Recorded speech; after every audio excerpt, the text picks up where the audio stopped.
Hey there, welcome to Why You Should Try, a series covering underlooked games with unique mechanics. Today, I'm rambling through why you should try Leap Trigger. Leap Trigger is an AR online competitive shooter with monster summoning mechanics, which is a lot. Thankfully, each part manages to contribute to a stronger game overall without becoming too convoluted. To break down each part of Leap Trigger, let's talk about the shooting. You aim by physically moving your phone and body around while the background updates through AR. The core goal is to shoot your opponent to drain their health while preventing them from doing the same. Defensively, that same AR movement lets you dodge the opponent's attacks. There could definitely be potential mix-ups and mental games related to dodging as the community develops.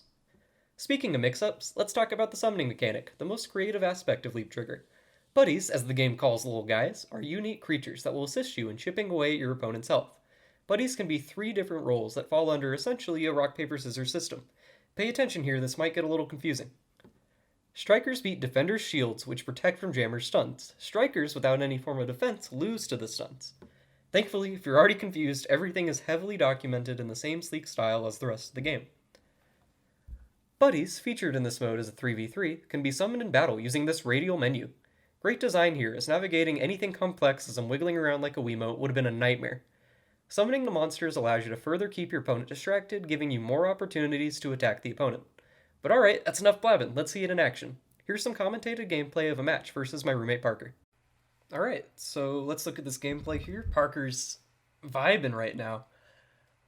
The main thing that I realized is, like, for the shield class in particular, I would use him as a meat shield. So I would, like, shoot and then run behind my guy, and then shoot and then run behind my buddy again.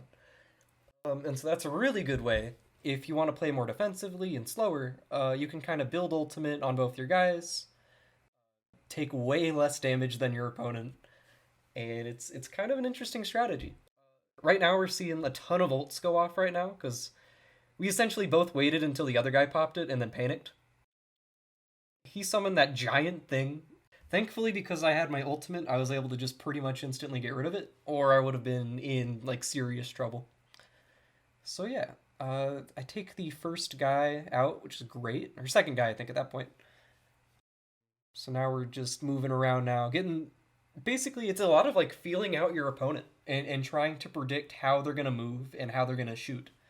So it's really satisfying. Like, landing a shot when he tries to dodge way up in the top left, because you successfully predicted, like, him going to that spot. So I think, like, for esports potential for this game, there's definitely something there. Especially if they work on, like, how information is communicated to the player. It can kind of get easy to get lost sometimes with everything going on. But yeah, so it was really, really fun trying to, like, actively bob and weave around each other. You see him do an ultimate there to absolutely kill me.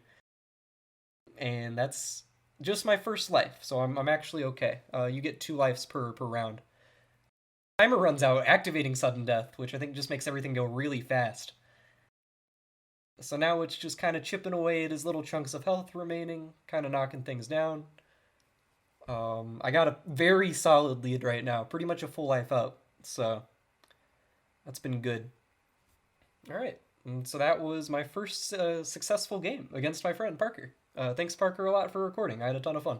If you enjoyed that gameplay, there's a ton of stuff to grind through. Each and every buddy has a mastery that provides additional in-game rewards. In addition, there's the typical month, weekly, and daily challenges that can be expected from a mobile game. There's a story-focused league mode, online and local versus, matchmaking, and plenty of monsters to swap out and level. Speaking of things to do, let's take a look at the presentation of the game. I wanted to take a minute here to just ramble about the design consistency of this game. The whole game looks amazing. Here's the home screen. The render art in the middle looks really, really cool. I'm excited to see more of that style. All the buttons are, like, super flashy and bold and bright. It's kind of like Persona's design a little bit, where everything's super clean and stylized. And then the champion art too. Like, all the character designs are fun. Like, there's a lot of personality and stuff between them just from their pictures. And so between their pictures and their weapons, like, they've done a great job of establishing those champions. I've decided I'm going to be a Sunshine main. That's why she's in my layout.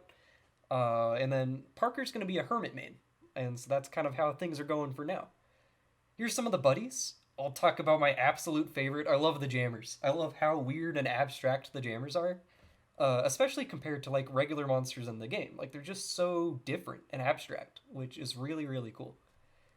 So yeah, overall, really happy with the game so far. I had a great time with it.